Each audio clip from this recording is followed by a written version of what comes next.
Bonjour à tous et bienvenue dans une nouvelle vidéo de Power Query.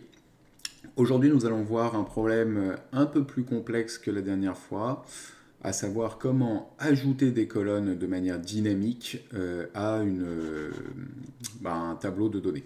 Ce problème, finalement, on le rencontre lorsque on a des formats particuliers à respecter et qu'il faut rajouter X colonnes avec des valeurs vides. Et que au lieu de mettre table.addColonne manuellement, comment est-ce qu'on fait pour essayer de le faire dynamiquement?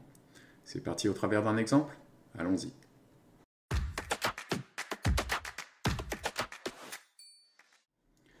Alors, nous voilà toujours dans notre tableau qu'on a fait la dernière fois, donc sur les précédentes vidéos, avec le nom des champs, les dimensions qui nous permettent de faire des regroupements, les sommes pour dire quelle est la colonne que l'on veut sommer.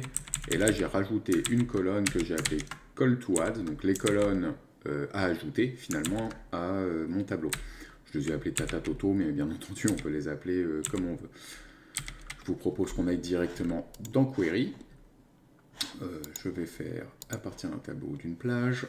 Comme ça, il me charge directement choix champ. Et là, je vais mettre call to add.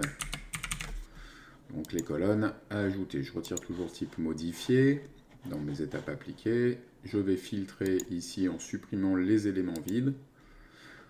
Et je vais récupérer la colonne non champ.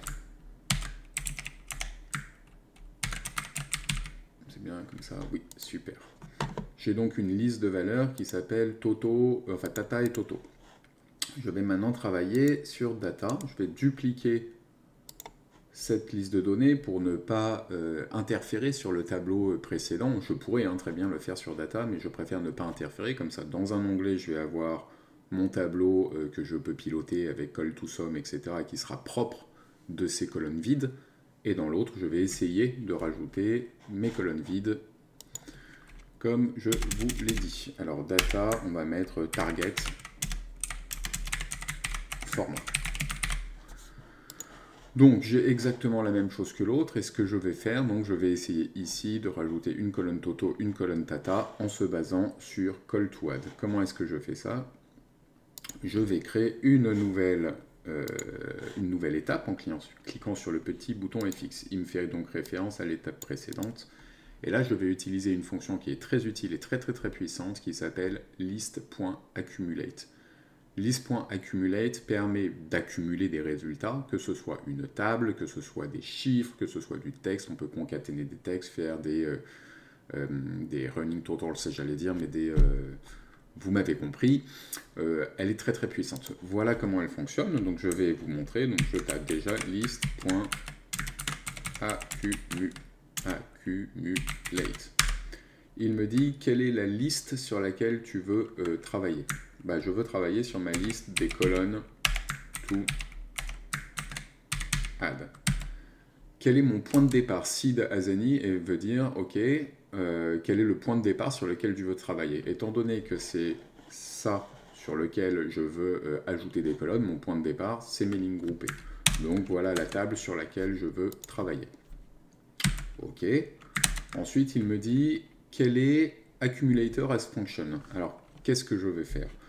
Là-dessus, on n'a pas vraiment le choix sur cette fonction list.accumulate. On doit créer une fonction, mais qui est relativement simple, puisque je dois lui dire fin, début. Donc là, c'est qu'est-ce que je veux à la fin, qu'est-ce que je veux au début. Je mets mon petit symbole de requête. Et peu importe finalement quelque part dans un premier temps ce que je vais marquer ici, je vais juste me concentrer sur qu'est-ce que je veux faire comme fonction. On a dit qu'on voulait rajouter des colonnes. Pour rajouter des colonnes, je vais faire table.add colonne. Ok, table.add colonne, on commence à connaître aussi cette fonction, je vais la mettre en dessous d'ailleurs. Hop. Alors, il me dit quelle est ta table? Ma table, en fait, c'est ce que je vais avoir à la fin, qui correspond ici à la fin, c'est mon état final. Donc, je veux, sur cet état final, qu'est-ce que je veux faire? Je veux new column names, qu'est-ce que je veux comme nouvelle colonne à ajouter? Ça va être les call to add. Et colonne generator as function, je vais lui mettre each 1. C'est pas colon to add, mais parce que colon to add, en fait, c'est la liste sur laquelle je travaille, c'est par conséquent mon début. Je lui mets 1, mais j'aurais pu mettre n'importe quoi d'autre. On va faire un test. Call to add n'a pas été reconnu. Ah, c'est parce que je n'ai pas mis la bonne orthographe. Et qu'est-ce que l'on voit ici? On a bien Tata, Toto avec des 1. Ici, je peux mettre, comme je disais, je voulais des colonnes vides. J'ai donc mes colonnes Tata, Toto qui arrivent. Si jamais, par exemple, je n'ai pas de données et que je veux mettre, je cherche missing data. Et voilà, missing data, je mets date, mais c'est data. Et voilà, automatiquement, j'ai mis ça. On peut charger.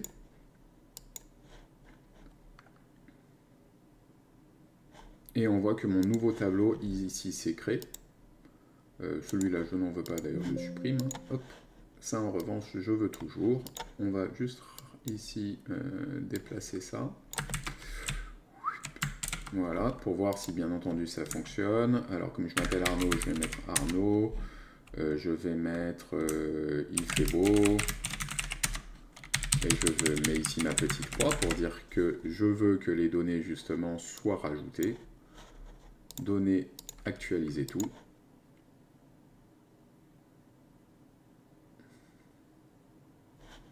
On regarde ici, mon tableau d'origine n'a pas bougé puisque j'ai dupliqué mes données. Et sur le target format, j'ai bien Tata, Toto, Arnaud, il fait beau.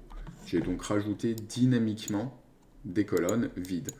Dit autrement, si vous avez, donc oui, comme je disais en début de vidéo, une liste de colonnes en disant, voilà, vous devez remplir telle colonne, telle colonne, telle colonne, telle colonne, vous en avez 100, et sur les 100, finalement, il n'y en a que 20 où vous mettez de la donnée, plutôt que de recopier manuellement dans vos tableaux, finalement, ces colonnes-là, vous copiez juste ces données dans un tableau, et vous utilisez la fonction list.accumulate. Voilà, j'espère que cette vidéo vous a plu et vous sera utile. N'hésitez pas à liker, à commenter, à vous abonner. Et je vous dis à bientôt pour une nouvelle vidéo.